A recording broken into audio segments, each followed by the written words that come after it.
President of the countries attending the ceremony, President of the Commission of the African Union, Prime Minister of Ethiopia Abiy Ahmed Ali, former Prime Minister of Ethiopia Haile Mariam Desalegn, honorable member of the government of the countries attending the ceremony, speakers of the houses, honorable ministers, members of the parliament, regional presidents, Beni Shangul regional president and authorities, army general and representatives, distinguished guests, ladies and gentlemen. Let me start saying that my Prime Minister Giorgia Meloni sends her greetings to the PM Abiy Ahmed Ali and his government in this happy occasion, and her congratulations for the achievement celebrated today.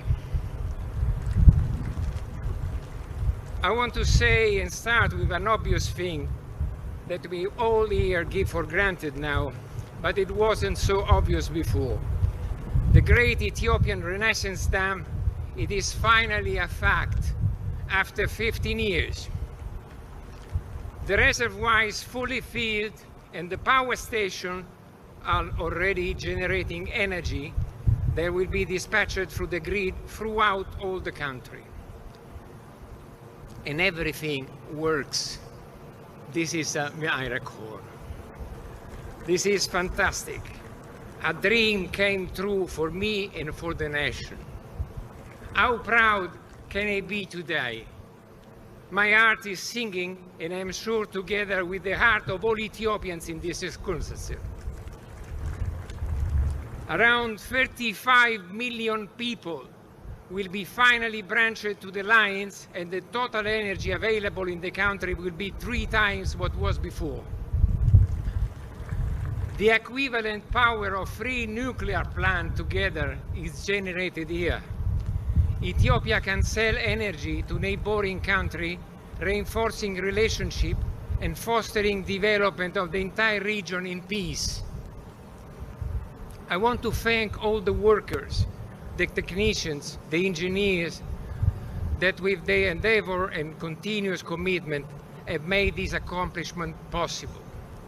I want also to thank our client EEC, with whom we share all goals and worked shoulder to shoulder all those years.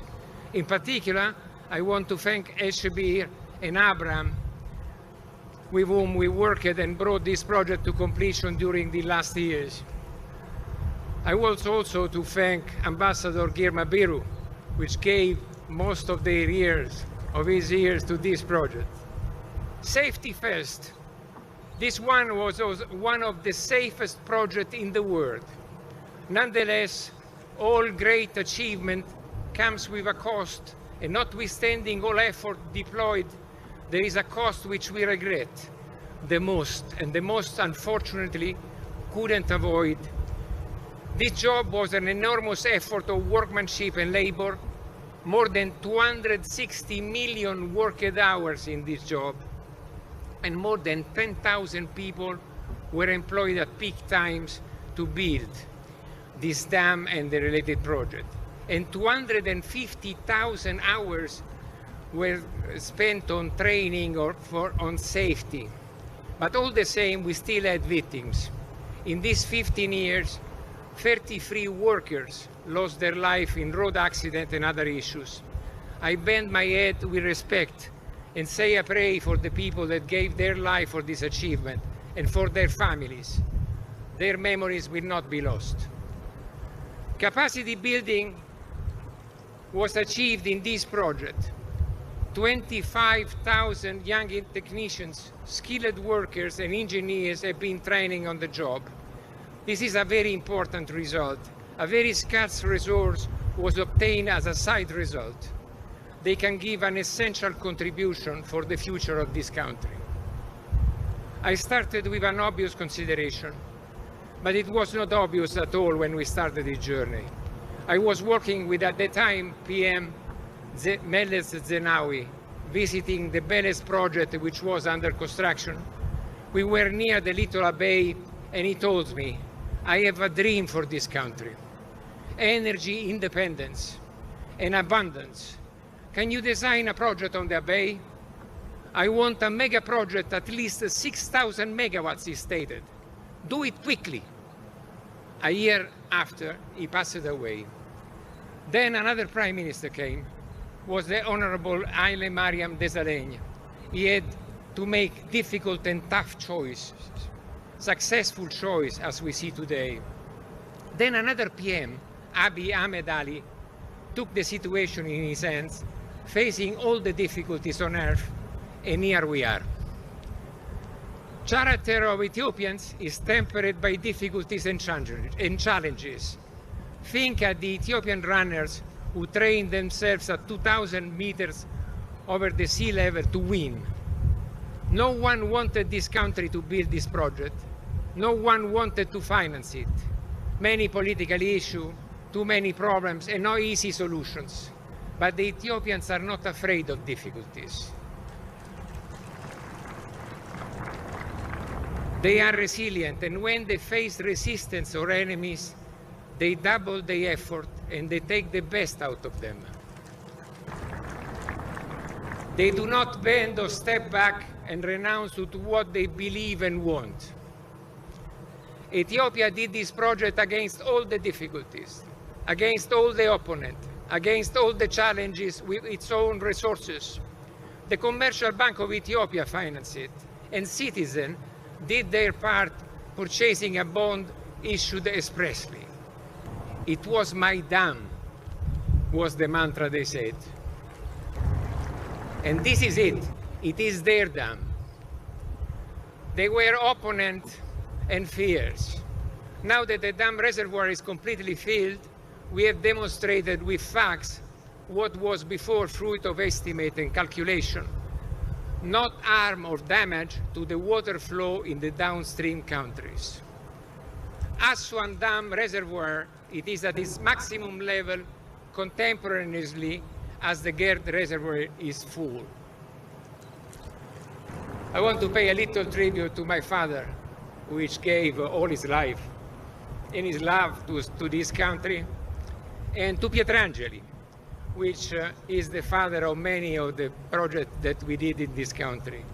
I arrived in Ethiopia in the 60s. Most of the people here were not born at that time, and certainly none of the ladies. We were doing the Legadadi Dam, and my father was bringing me with him to visit the job site.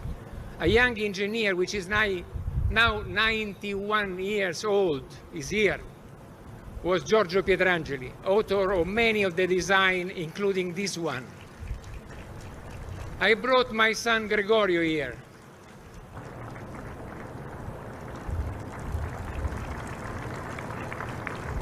Bravo, Giorgio.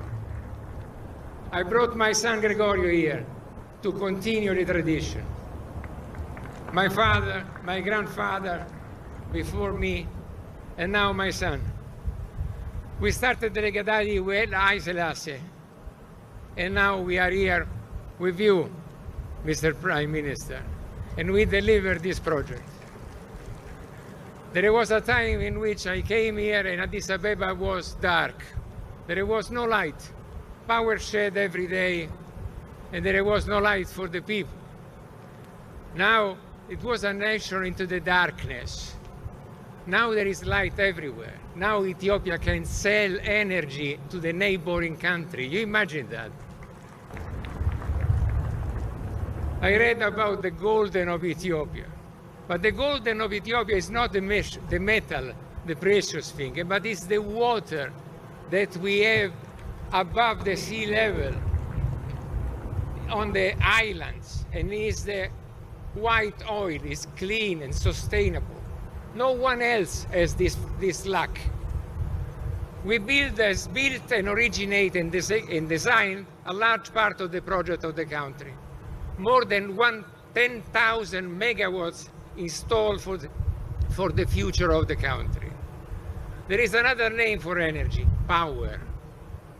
Power, and there is a meaning behind this. Power to grow, power to connect, to develop, to industrialize, to teach, to heal, to build peaceful and fruitful relationships. Power for the future of the people. Michelangelo, which was a Renaissance Italian sculptor, said once that the sculpture is already inside the marble block. The role of the sculpture is only to take off the things which are useless, and you see the sculpture inside it. We have the same for the hydroelectric plant for the future. Water is where we need. The only things we have to do is to take out the useless things, dig some holes, make some tunnels, build some other dams. There will be other projects to imagine and to build. The future is only started today. Thank you.